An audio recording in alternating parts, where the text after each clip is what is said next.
ఇచ్చిన ఇంత లడ్డు పట్టుకెళ్ళి తాను తినకుండా వెంకటేశ్వర దీపారాధన అని తన పూరిపాకలో తలస్నానం చేసి పరమేశ్వరుడి దగ్గర ఆకులో పెట్టి నైవేద్యం పెట్టి మళ్ళీ పునర్నివేదన అక్కర్లేదని కూడా తెలియకుండా నైవేద్యం పెట్టి దాన్ని చిదిమి అందరికీ పెట్టడానికి చాలదని అందులోకి కాసిని అటుకులు శనగపప్పు కలిపి పల్లెటూళ్ళల్లో తీసుకెళ్లి ఆ ప్రసాదం ఇస్తే కళ్ళకద్దుకుని మురిసిపోయి వెంకటేశ్వర ప్రసాదం అంటే చాలు సంతోషపడిపోయేటటువంటి అద్భుత స్వరూపం వెంకటరమణుడంటే. ఊరూరా వాడవాడ తెలిసిన వారికి తెలియని వారికి నా తండ్రి పెద్ద దిక్కు. అంత గొప్ప అవతారం వెంకటేశ్వర అవతారం. అందుకే ఆయన చేత అనుగ్రహింపబడని వాడు లేడు.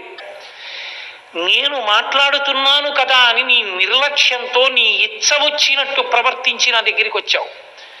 ఇక పైన నేను మాట్లాడను.